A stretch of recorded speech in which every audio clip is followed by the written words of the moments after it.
Today we will be re-looking at 4 cases of children who have committed the very worst crime.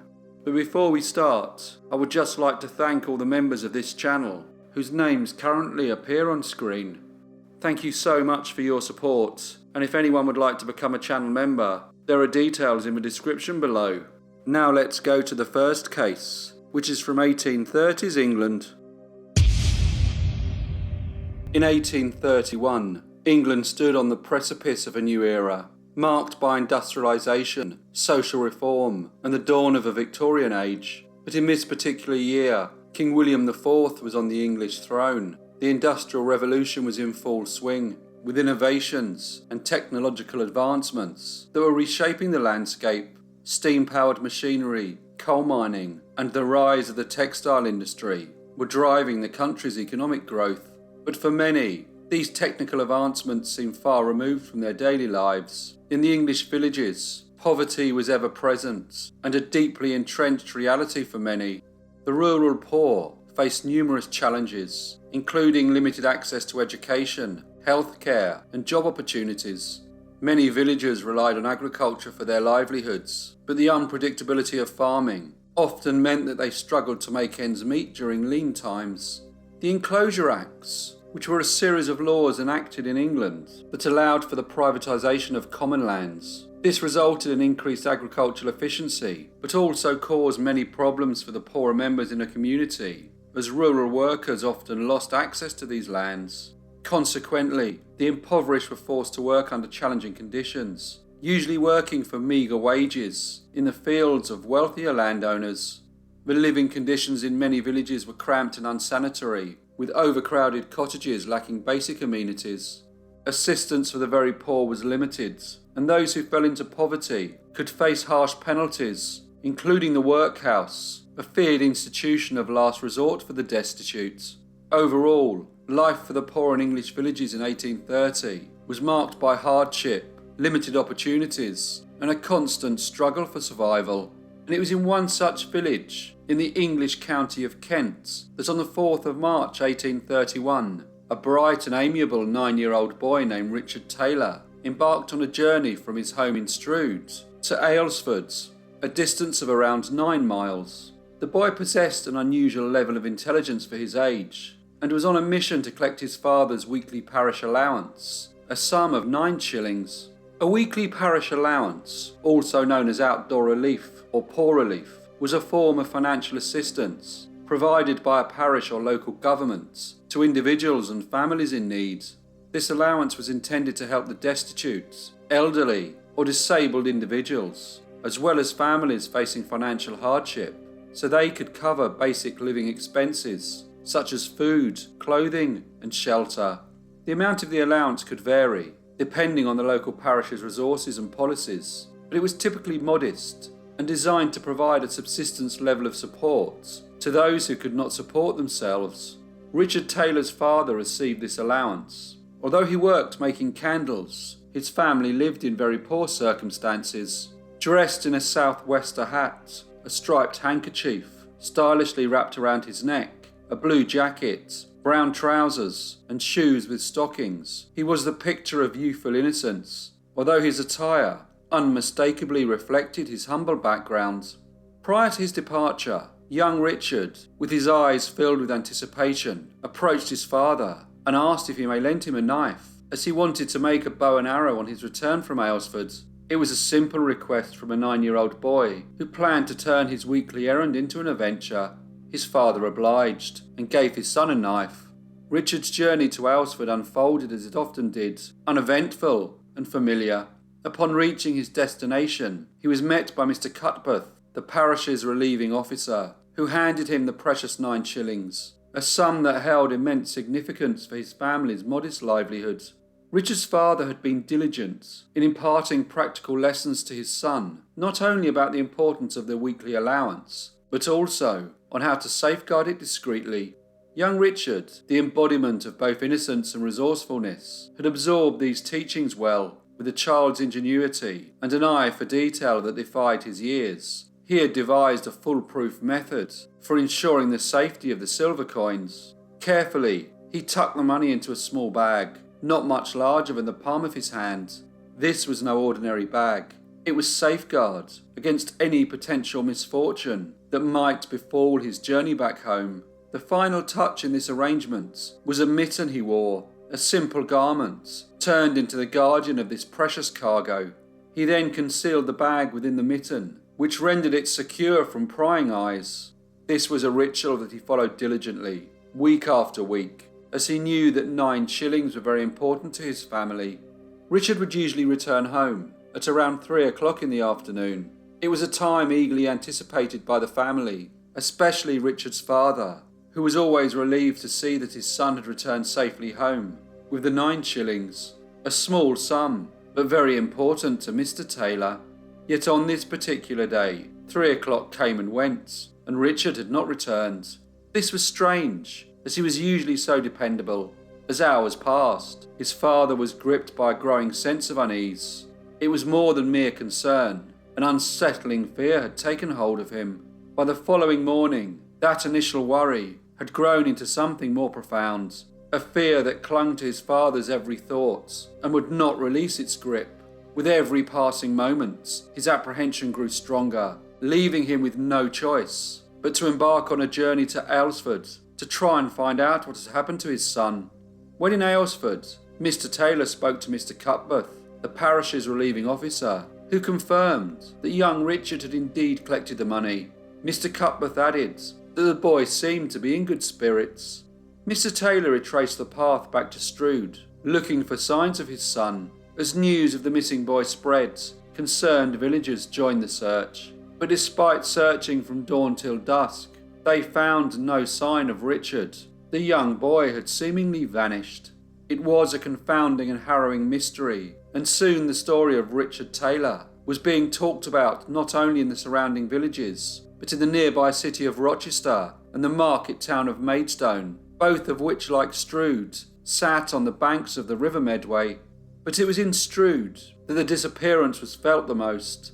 A heavy cloud of uncertainty descended, casting an enduring, ominous shadow over the village, as the community was left looking for the answer as to what had happened to young Richard Taylor.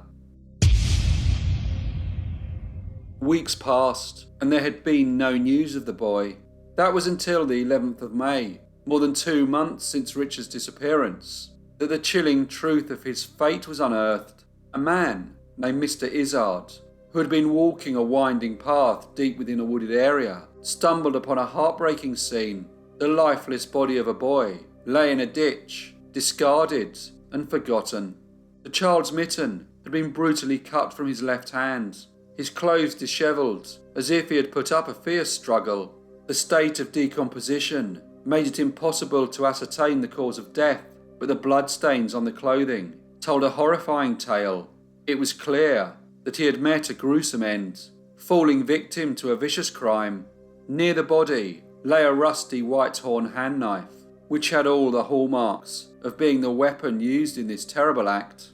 The authorities were contacted, and the body was taken to Rochester, where it was examined by Dr. Edward Seaton and Dr. Bryant. They soon ascertained that the boy had succumbed to a wound that someone had inflicted upon his throat, using a sharp-pointed instrument, the mark still very much evident. The coroner subsequently ruled out the possibility of this being self-inflicted by the deceased. As evidence was gathered, the magistrate ordered the arrest of a man named Mr. Bell and his 2 sons, John Bird Bell and James Bell, aged 14 and 11. They resided in the nearby poorhouse, not too far from the isolated place where the body had been found.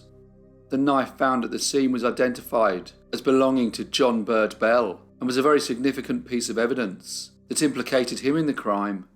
The investigation persisted under the watchful eye of the magistrates in Rochester, and as it unfolded, the evidence increasingly pointed to the 2 boys as the likely perpetrators of this heinous deed. During this process, the body of Richard Taylor was exhumed for further examination. John and James Bell were then taken to the graveyard to observe the macabre operation.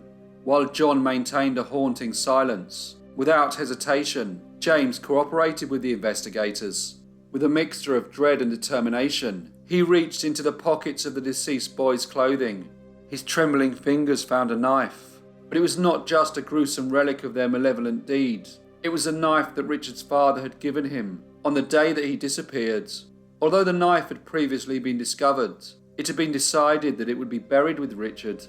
It was clear to the investigators that robbery had been the boy's motive to commit such an awful act, but the full story was yet to be revealed.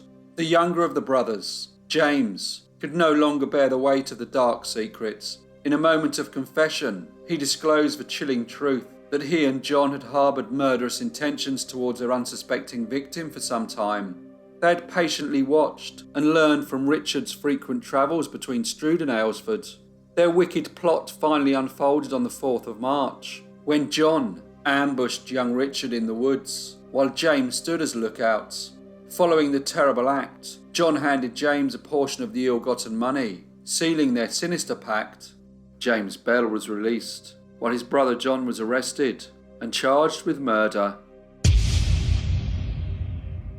The trial began at Maidstone Assizes on the 29th of July 1831, and when the judge asked him how he pleaded, John replied in a loud and firm voice, "Not guilty."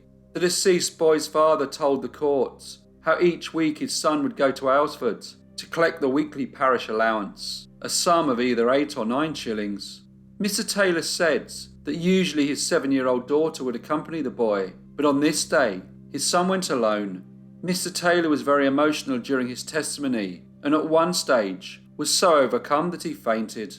When he recomposed himself, he went on to tell the courts how he was taken to the place where Mr. Izzard had discovered the child's body, and although the face was unrecognisable, he identified the knife as the one that he had loaned his son on the morning of March the 4th, and the clothes matched those his son had worn. He went on to say that his son was a spirited little boy and would have tried valiantly to defend himself. A witness named Henry Lewington, who was a warrant officer on board His Majesty's ship Warrior, based at the dockyard in Chatham, told the court that on the day that Richard Taylor had gone missing, he saw the boy walking towards Aylesford. It was about 10 o'clock in the morning. He said that he walked part of the way with him. Then in the afternoon, he saw him again, but this time he was walking with the defendant and his brother. He said he last saw them near the Bell public house. He added that when he heard that young Richard Taylor had gone missing, he advised the boy's father on what he had seen. He also assisted in the search. Mr. Lewington said that during the search, he came across the defendant and his brother, and when he inquired about the boy's whereabouts, John Bird informed him that they had only walked together as far as the turnip field, and they had last seen young Richard heading along the Benham Road. Mrs. Jones, who lived in a cottage near Benham Common, had also seen the boys together. Constable Charles Patterson informed the court that when he was escorting the defendant to Maidstone Prison, he acknowledged his brother's statement as being true and indicated a nearby pond where he had cleansed his hands of the victim's blood on his way home from committing the terrible deed. He said that John also pointed to the entrance leading to the location of the murder, saying, "That's where I killed the poor boy," and added, "He's better off than I am now. Don't you think he is, sir?" An observation to which the constable agreed.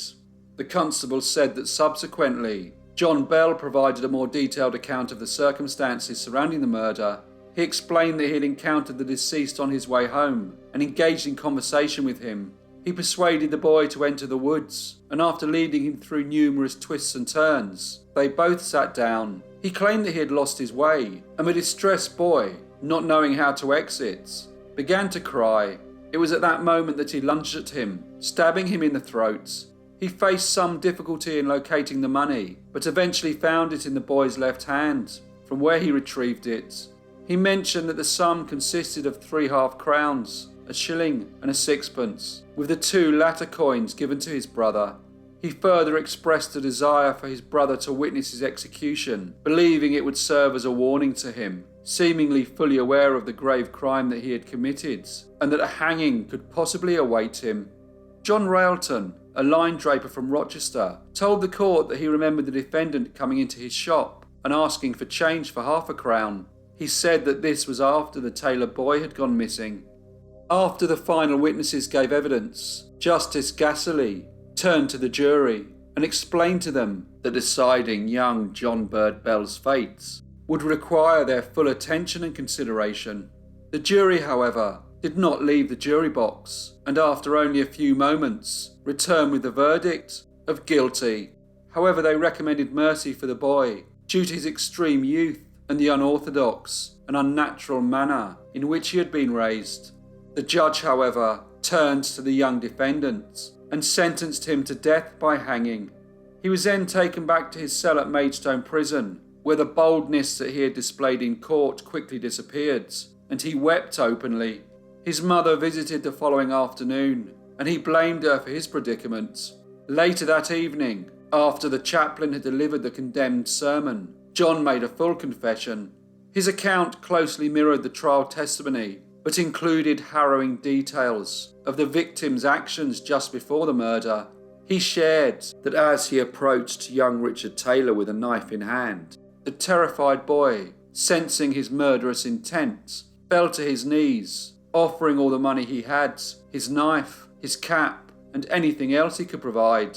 He also promised eternal loyalty and vowed never to disclose the incident if his life was spared. Nevertheless, these heartfelt pleas had no effect, and without a word, John said that he killed him. At 11:30 the next day, which was a Monday, the prison bell solemnly tolled, signalling the preparations for the execution. Following the completion of the binding procedure, the convicted boy, accompanied by the chaplain, walked resolutely to the gallows. As he stood on the platform, he gazed around him with unflinching eyes, his complexion unchanged. He looked straight ahead and declared in a steady and audible voice, "Lord, have mercy upon us. Pray, gracious Lord, have mercy upon us. Lord, have mercy upon us. All who witness this, take heed from my example." When asked if he had any final words, he repeated the same prayer and added, "Lord, have mercy upon my troubled soul." The lever was then pulled, and in front of 8,000 people, John Bird Bell was hanged. His body was then given to Rochester surgeons for dissection. At the time of his death, he was 14 years old. For the next case, we are going to 1960s Spain. Piedad Martinez del Aguilar was born in 1953 in a small village in the province of Murcia in southeastern Spain. She had two older brothers, one named José Antonio and the other named Manuel. Her father, named Andres, came from a humble rural family and, like many men from the village, was employed on a local farm. He worked very long hours, but the wages were low, and despite his dedication, there was never any extras for small treats for his family. His wife, named Antonia, stayed at home, looking after the house and the children. Some of the neighbours had moved away to larger Spanish cities, and Antonia wondered if doing the same may mean that they could get a bigger house and a higher standard of living and greater opportunities for their children. She was aware that her two sons and her daughter were happy in the village, playing with friends in the square and in the many surrounding fields. At the time, there was a construction boom in Spain as the government had started to build much social housing. These properties were then being made available to buy or rent at very affordable prices. Some of the houses were built in the Del Carmen neighbourhood of Murcia, a city in southeast Spain, famed for its architecture, large squares, and beautiful gardens. It was also the closest city to the village, where the Martinez del Aguilar family lived. Many factories were opening, and many people from rural areas were arriving to take advantage of the increased work opportunities. Andres was offered a position to train and become a bricklayer and assist with the building of the many houses needed for the workers and their families who would be arriving in the city. His wife Antonia was excited about this. She was very happy to be starting a new life, and although she was a little worried that her daughter Piedad may miss her friends, she believed that living in Murcia would mean that in the future all of her children would be able to find better paying employment, especially as more industries were opening in the area and Spain was becoming more industrialised. However, things became more difficult for the family when over the next few years, Antonia gave birth to 7 more children. Despite her husband's better wages, his salary wasn't enough to keep their large family. The eldest children had learnt to read and write, but had to abandon their studies to go to work in order to help with the family's financial needs. 16-year-old Jose Antonio, who was the eldest child, followed in his father's footsteps and obtained a position as an apprentice bricklayer, while his 14-year-old brother named Manuel found a job as a metal worker. Piedad was now 12 and had always enjoyed playing in the neighbourhood, but now, with so many siblings and her being the eldest daughter, her mother relied on her to help look after the young ones. Not only did she feed, change and dress her little brothers and sisters, but she also had to clean the house, do the laundry, and help prepare meals. If that wasn't enough, she was expected to earn a little extra for the family, so found a part-time job polishing motorcycle parts. Sometimes her 10-year-old brother Jesus and 8-year-old sister Cristina would help her with this endeavour. Her mother cooked food to sell in the streets, but by the start of 1965, she was 6 months pregnant. The lovely home they once had was now overcrowded with children and motorcycle parts, and their living conditions had deteriorated drastically. At the time, Spain was undergoing a period of significant political and social transformation. The country was still under the rule of General Francisco Franco, who had been in power since the end of the Spanish Civil War in 1939. Spain was largely isolated from the international community and faced economic challenges due to years of autocratic policies and limited foreign investment. However, the country was experiencing a gradual shift towards a more liberal and open society. Industrialisation had modernised many cities, and Spain started to embrace foreign visitors, particularly those from Europe. The tourism industry began to flourish, especially along the Mediterranean coast. Despite this progress, the country was still characterised as one of political repression. The Franco regime tightly controlled the media and granted very limited freedom of expression. Political opposition was suppressed, and dissenting voices faced censorship and persecution. On the 4th of December 1965, the Martínez del Águila family witnessed a tragedy when Maria Carmen, the youngest child, at only 9 months old, died under mysterious circumstances. The doctor from the Social Security diagnosed the cause of death as meningitis. This wasn't the family's first loss, as 5 years earlier, a 2-month-old baby had also succumbed to the same illness. 5 days later, on the 9th of December, the second youngest child, a 2-year-old boy named Mariano, suddenly died. Again, the doctor diagnosed meningitis. Suspicion started to arise when 5 days later, 4-year-old Fuensanta died. The family doctor refused to sign the death certificates and alerted the court and health office about the unusual deaths that were happening. 3 children dying within 2 weeks of each other raised concerns. Neighbours had grown anxious, fearing that the family may be affected with a contagious disease or that a strange virus was transmitting from one sibling to another. Consequently, they began to distance themselves from the family. The authorities were quick to act and sent the Martínez del Águila family to the provincial hospital of Murcia. Initially, it was thought that the children may have died from a food intolerance, but after conducting various tests, the doctors confirmed that they had found nothing unusual, and the family were allowed to return home just in time for Christmas. However, 2 weeks later, on the 4th of January 1966, the now youngest child, 5-year-old Andreas, became ill and died. 4 of the Martínez del Águila children had died in less than a month of each other, and all seemed to have been in good health before their sudden demise. The deaths had a strange pattern. The children were dying in ascending order of age, and they had all presented exactly the same symptoms. The bodies would begin to get a nasty rash, and marks that turned darker, like bruises. They would also develop purple spots. This was accompanied by a fever, followed by blackouts and strong convulsions. Then they died.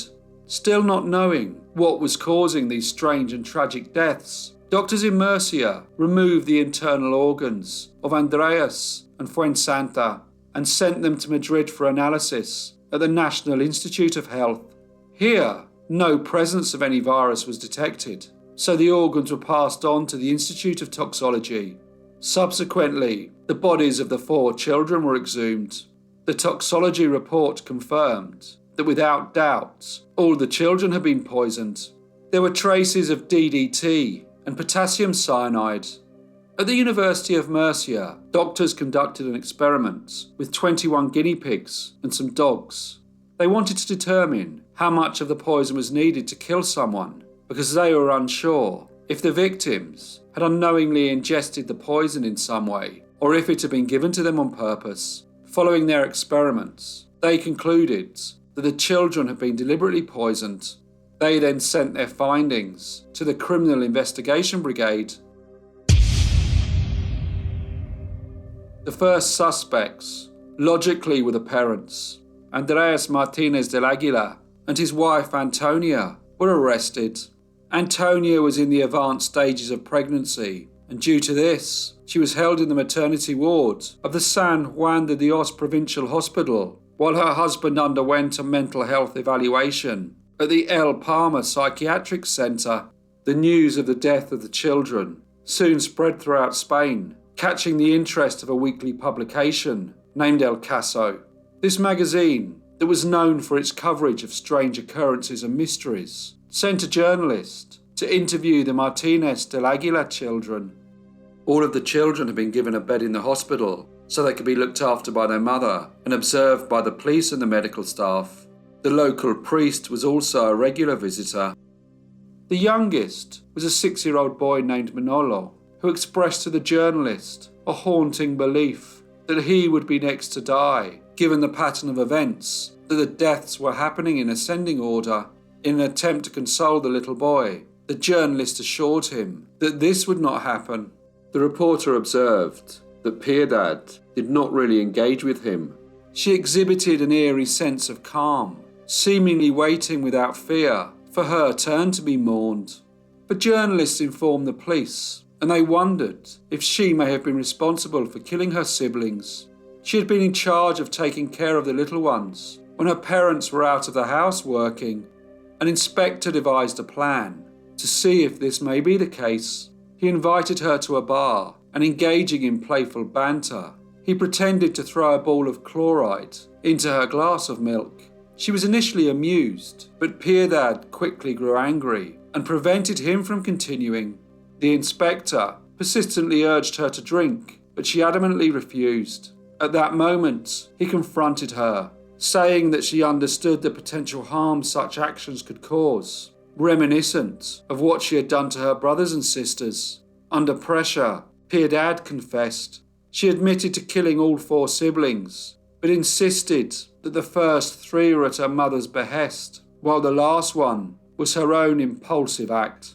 She explained her method of preparing the poison by combining metal cleaning tablets, especially those used for motorcycle parts, with rat poison. The lethal mixture was then poured into a glass of milk, which the children unknowingly consumed. This toxic combination would have caused rapid death, explaining why the children had died within half an hour of becoming ill. Upon admission to the psychiatric hospital, she began recounting 5 different versions of what happened, each one more contradictory than the last. She persistently accused her mother of being the person responsible. She always spoke calmly and clearly, looking at the officers in a way that made them feel that such a sweet girl surely could not be capable of doing something so awful. Although, in the eyes of the doctors, she appeared to be a normal yet perplexed girl, fully aware of what she had done and the devastating effect of her actions. Authorities believed that she had poisoned her siblings in a calculating and malicious manner. However, both the police and the medical professionals were unable to work out how such a young girl, who only possessed basic education, managed to discover the lethal potential of household products. The authorities were initially skeptical of Piedad's account and continued to investigate. Eventually, they established that she had acted independently when she confessed that her mother had been unaware of her actions. She described how she had been overburdened by the responsibility of caring for her siblings. She was the eldest daughter and was expected to remain at home while her parents and elder brothers were working. Piedad resorted to poisoning the younger ones as they demanded the most attention. She aimed to eliminate them all, hoping for the freedom to be able to play with her friends. When the magazine El Caso wrote their article about Piedad and the poisonings, they had record sales, selling hundreds of thousands of copies. The journalist included the line, "We could find ourselves before a girl of extraordinary cynicism or astonishing tranquility." He went on to describe her as strange, ironic and sly. But journalists also wrote that he believed that Piedad was the sole author of the 4 deaths. Being a minor, Piedad couldn't be formally charged and was instead placed under the custody of the Juvenile Protection Court. She found solace in a convent in Murcia, which provided compassionate care and support for at-risk girls. Despite her compelled confinement, she was polite and pleasant to the staff and to the other children, and was always happy to be outside playing. She learned how to knit, and this became something of a passion. She would spend many hours knitting, and it was noted that she often had a sewing box by her side. The family's name, however, continued to be in the press. The eldest brothers, Antonio and Manuel, started a singing duo, and a businessman took them on a tour of Spain. This career did not last long. Antonio also tried to become a bullfighter, but again, his attempts to become famous in Spain for something other than being the brother of Piedad Martinez del Aguilar failed. As time passed, both Antonio and Manuel became known to the police for their unlawful activities. They were eventually arrested for the theft of a motorcycle, and a few years later, Antonio was found guilty of murdering a taxi driver and given a sentence of life in prison. As the family's story disappeared from the papers and from the minds of the Spanish people, Antonio was once again in the news when in 1978 he was involved with 15 other inmates in a daring prison escape. Between them, the prisoners had managed to dig a tunnel to freedom. However, they were caught again soon after. Tragically, the life of Señor Andrés Martínez del Águila and his wife Antonia continued to be blighted. They were rejected by society and left with an internal void after the loss of 5 of their children and the terrible crimes of Piedad, Antonio and Manuel. Andrés lost his job but managed to find work as a refuse collector. However, he went blind and plunged his family into poverty. He sadly died a few years later. The details of Piedad's life after her interment is somewhat unclear. Some accounts suggest she embraced religious life, while others indicate that she returned to the streets and concealed her identity. The truth regarding her whereabouts and actions remained elusive as she attempted to conceal her past. The next case is from early 20th century Argentina. Cayetano Santos Godino was born on the 31st of October 1896 in the impoverished neighbourhood of Parque Patricios in Buenos Aires. 10 years earlier, his parents had come to Argentina from the Calabria region of Italy. Like many Italians at the time, they found few opportunities in Italy to enable them to improve their circumstances. Land and property had become divided over generations. Many small towns did not have any modern industries, so life had become increasingly more difficult. It is estimated that between 1876 and 1900, 220,000 Italians left the country every year, most of them migrating to South America or the USA. Cayetano was the youngest of 9 children. He had 3 brothers and 5 sisters. His father, named Fiore, worked as a builder and would also play the guitar in the street to make ends meet, as he had a large family to look after. His mother, named Lucia, stayed at home to bring up the children. His parents had only ever received a basic education, and neither of them were able to read more than a few words. From an early age, Cayetano experienced violence. His father would drink and would often beat him. He suffered similar abuse from his elder brother named Antonio. His start to life was particularly difficult. His father had syphilis when he was conceived, which resulted in Cayetano suffering ill health during his childhood. He was raised in one of the poorest areas of Buenos Aires, and from a very young age would spend as little time as possible in the very small and crowded house where he lived with his family. He was very small for his age, and to everyone who saw him, he seemed like a quiet, shy and somewhat harmless child. He went to school, but struggled to pay attention in his lessons, and due to his behaviour, was frequently transferred from one school to the next, although he would often not attend his classes, and instead just spend the day roaming the streets. Children his own age would make fun of him because he was small and had big ears. They would cruelly call him El Petiso Orejudo, which means the big-eared midget. He would often be seen alone, so started to befriend far younger children who trusted him because of his small stature. By now he was 7 years old, and his behaviour became even more problematic. He was seen by a local policeman throwing a 2-year-old boy into a ditch. The policeman took him to the station, but as he was so young, he was only told not to do such a terrible thing again. A year later, he threw stones at a young girl who was not yet 2 years old. Again, this was witnessed by a policeman. He was taken back to the police station, where he stayed in a cell until his parents arrived to collect him. On March 22nd, 1906, a 3-year-old girl named Maria Rosa Fassi went missing. The police investigated what had happened to her, but she was never found. No one suspected that 9-year-old Cayetano could have anything to do with her disappearance. Eventually, her parents moved back to Italy, and the investigation was closed. He set fire to a warehouse in Calle Corrientes. The fire brigade arrived to put it out, and the police arrested him. For some reason, however, they did not charge him and released him soon after. The police had become concerned about Cayetano's behaviour. They had received many reports from the public that he was cruel to animals and would kill birds, which he then placed in a shoebox. His parents had already told the local police inspector that he kept the shoebox under his bed, and the police inspector had already asked his officers to keep an eye out for a young boy with big ears when they were out on patrol. In 1908, he tried to drown a 2-year-old boy in a horse trough, but fortunately the stable owner arrived in time and rescued the victim. On another occasion, he burnt the eyelids of a 20-month-old infant with a cigarette. The child's mother arrived, and before Cayetano could do anything else, he ran off.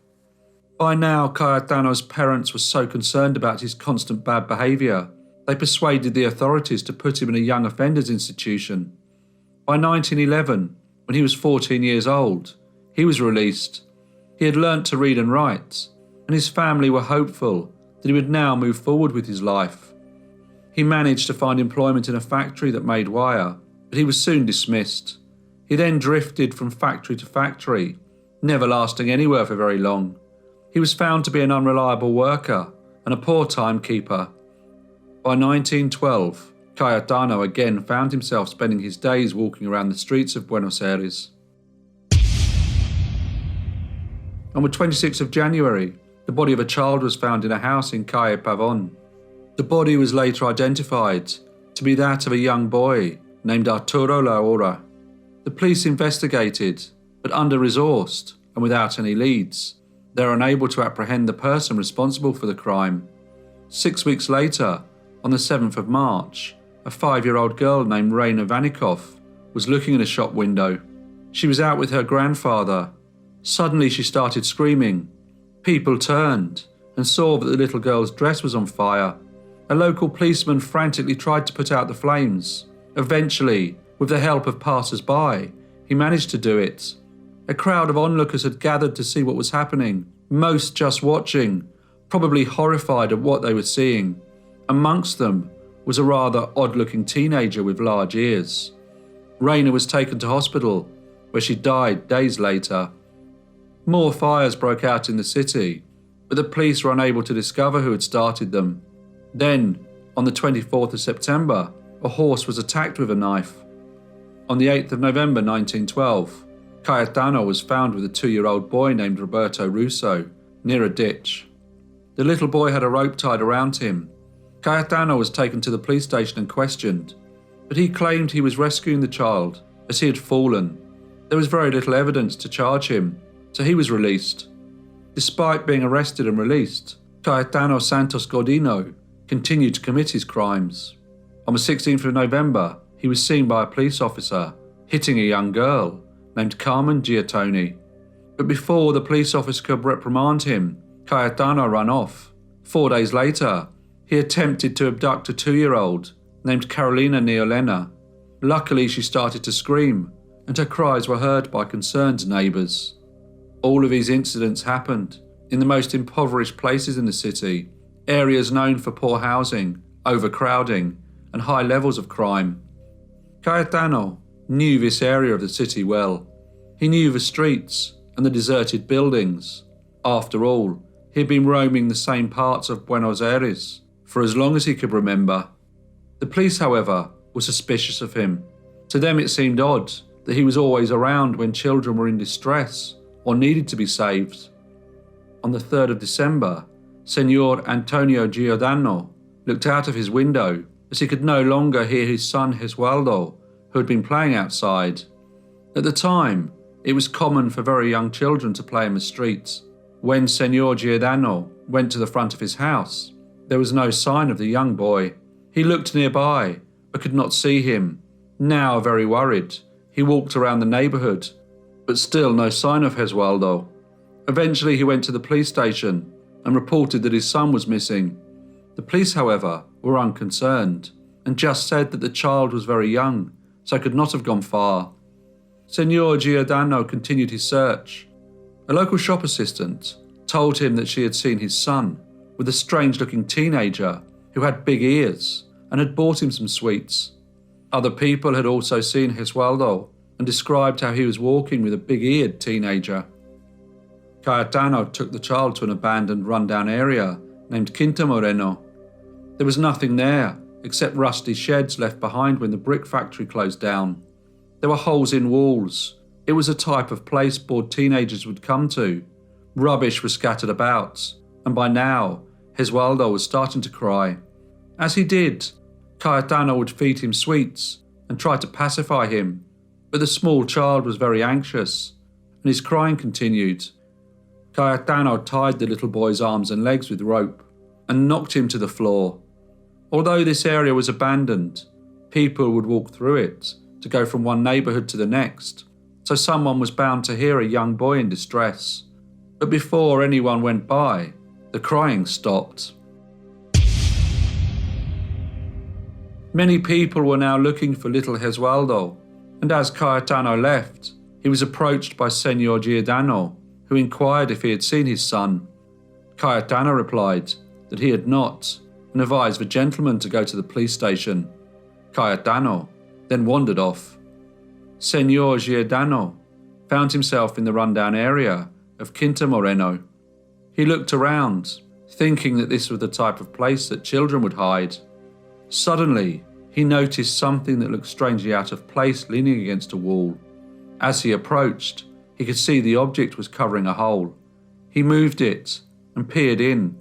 There on the floor, he could see the lifeless body of a small child, covered with a sheet. Peeling it back, his heart sank as he realised that the child was his son.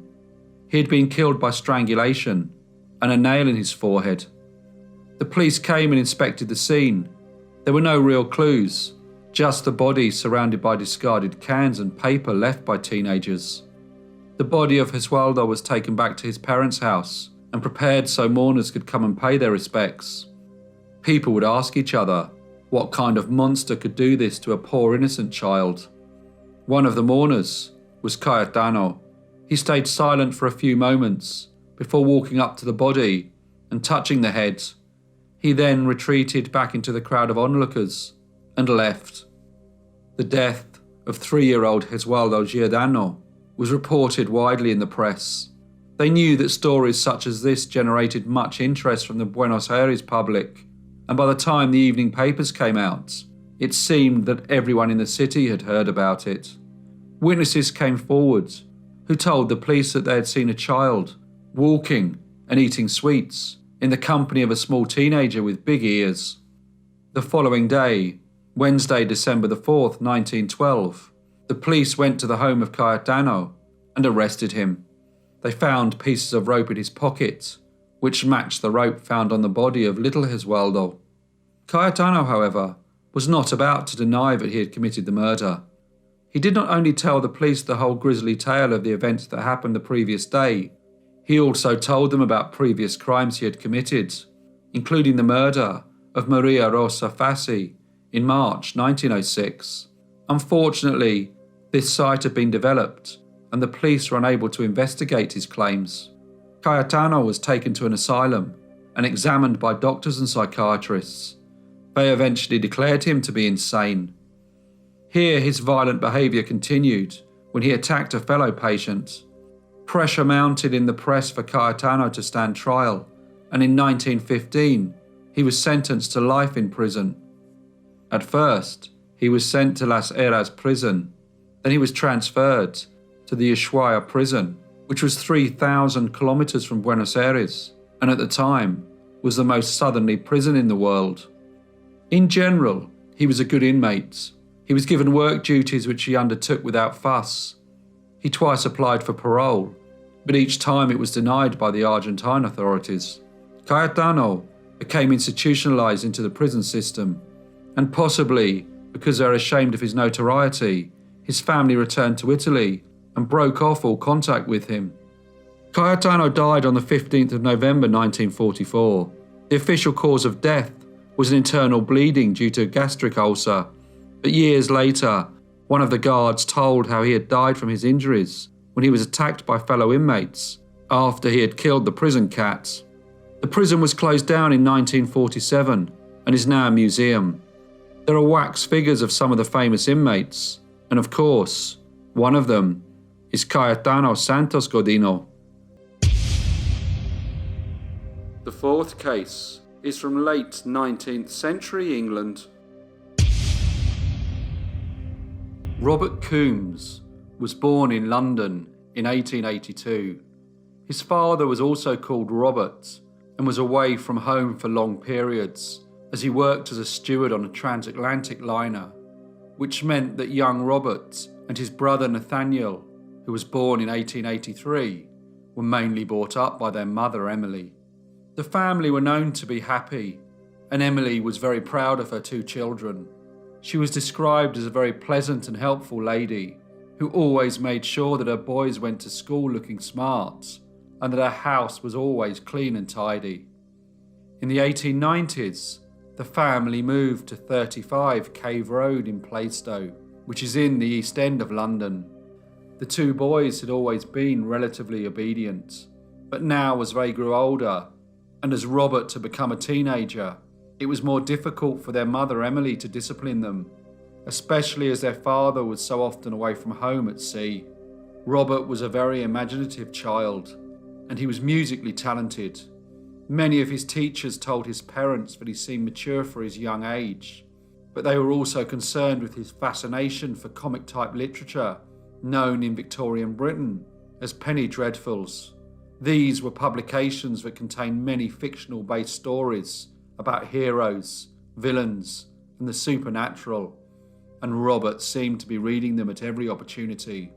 Although usually a happy, bright boy, Robert also suffered from periods of anxiety. In June 1895, Emily's husband Robert returned home after his ship arrived back in London. Life seemed good. The family spent time together, enjoying the long summer days.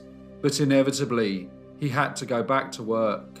And on the 4th of July, 1895, Emily said goodbye to her husband as he headed back to his ship. As usual, she was a little sad to see him leave, but she was comforted in the knowledge that she had her two boys and that her husband had left her enough money to provide for them until he returned. A few days later, on Monday the 8th of July, 13-year-old Robert spent the evening reading, while his brother Nathaniel, perhaps taking advantage of the fact his father had just gone away, started playing up. His mother was already a bit down. She was tired, and it had been a long, hot day. After a while, with Nathaniel continually disobeying her, she smacked him. Soon after, she went to bed.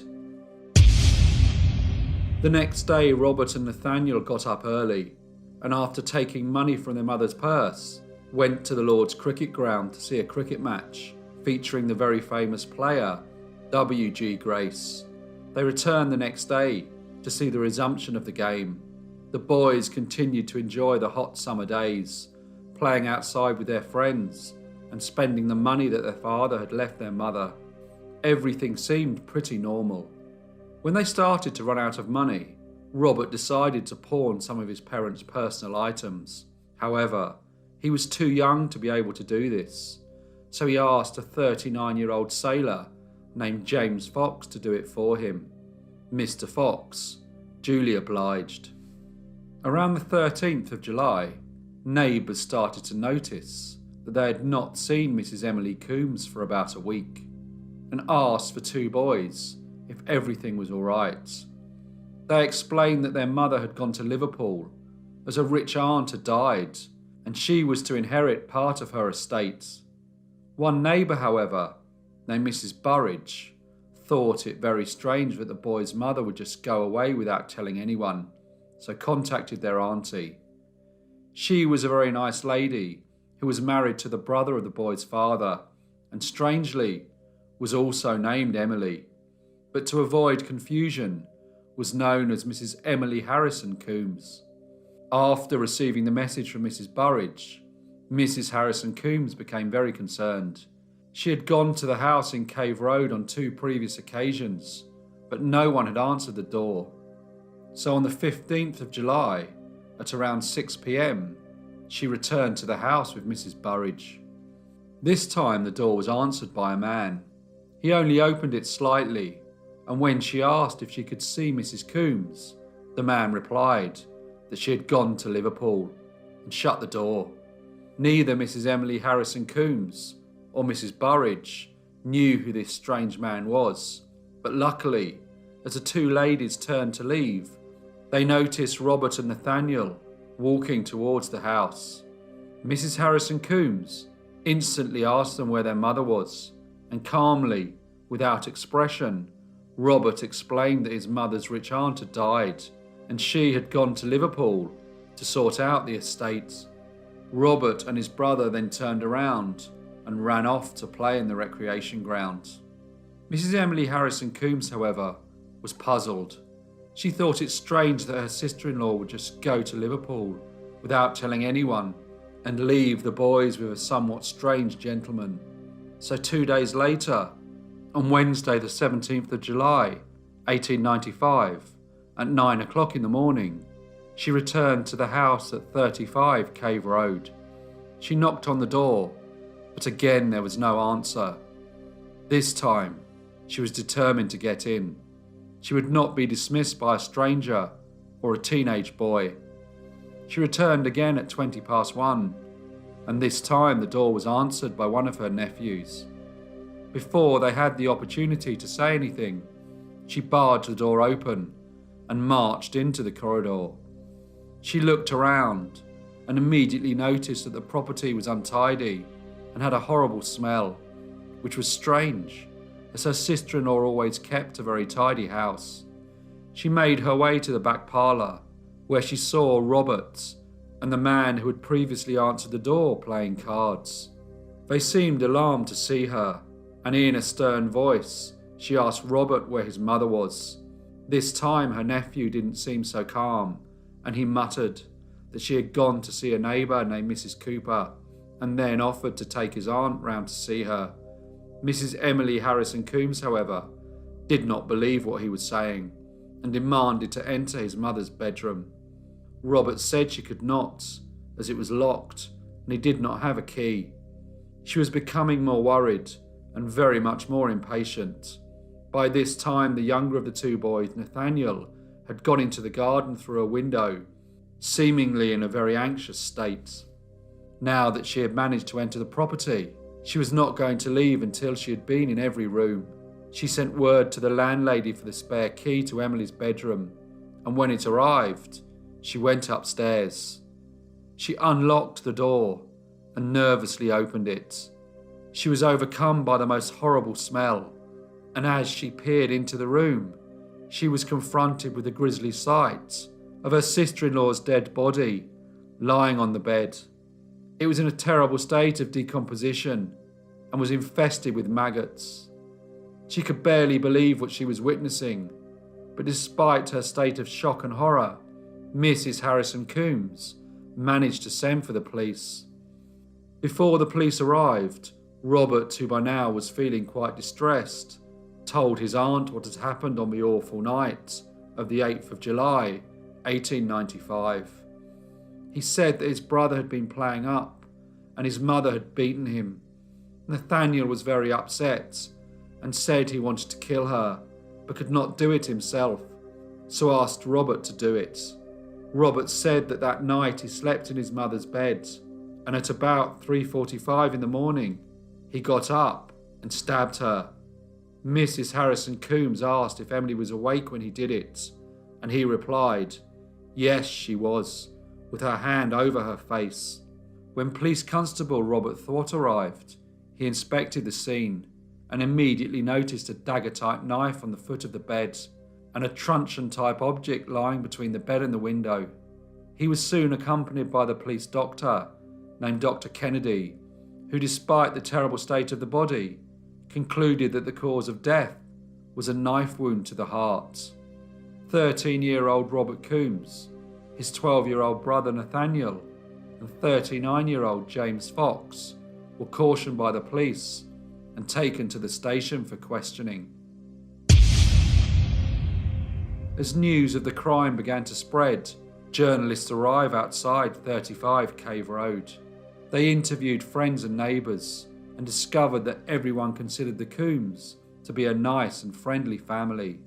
The neighbours told the reporters that the two boys had acted completely normally during the previous 10 days, and none of them had any idea that the body of their mother, Emily Coombes, lay decomposing in the upstairs bedroom of her home. After intense questioning, the police did not charge Nathaniel with any part in the crime, and even though they thought that James Fox may have been an accessory, he was found not to have been involved. So Robert Coombes was charged with the murder of his mother, Emily Coombes.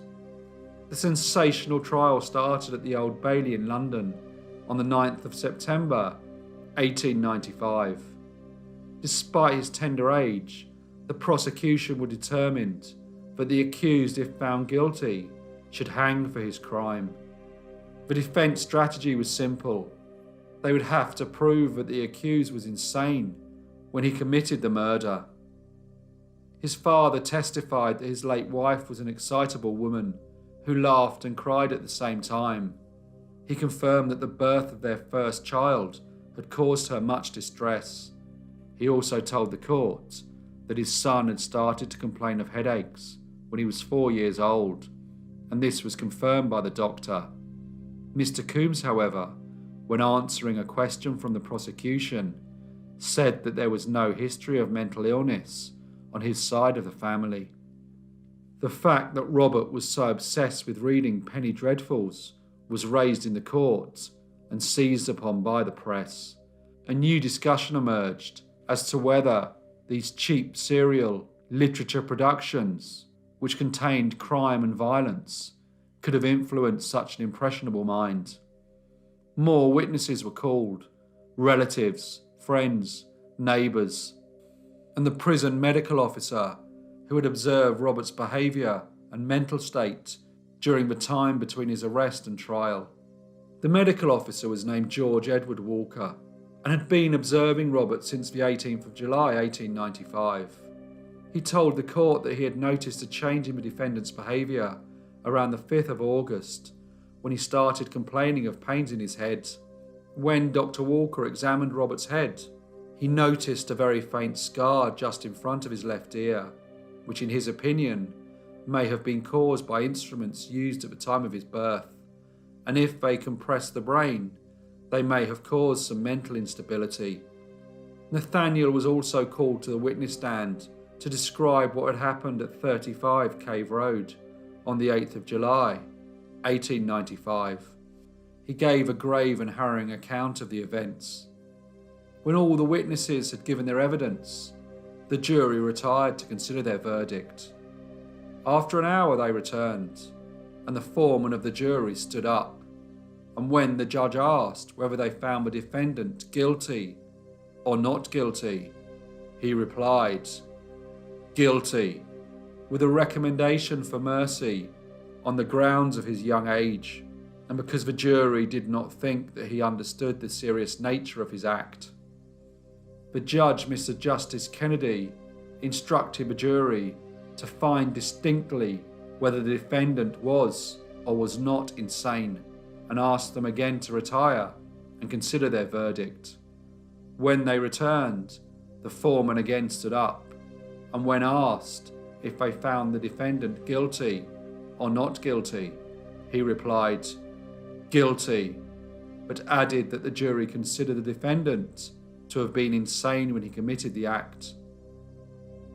The judge then sentenced Robert Coombes into custody at Holloway Prison at Her Majesty's pleasure. Robert returned to his prison cell. He had been saved from the hangman, but soon after he was sent to Broadmoor Psychiatric Hospital, where he became the youngest patient. He remained there until 1912, when at the age of 30, he was released after serving 17 years in prison. In 1914, 2 years after his release from Broadmoor, Robert went to Australia, following in the footsteps of his brother. When World War I was declared, he enlisted in the army and with his musical talents became a bandsman and a stretcher bearer, and in 1916 he was awarded the Military Medal for conspicuous bravery in the field. After the war, Robert went and worked on a farm in the small Australian village of Nana Glen in New South Wales. He also gave music lessons to other villagers. Robert Coombes died on the 7th of May, 1949. Hello everyone, and thank you so much for listening. As usual, please leave any comments or feedback you may have, and I hope to see you all again in the next brief case.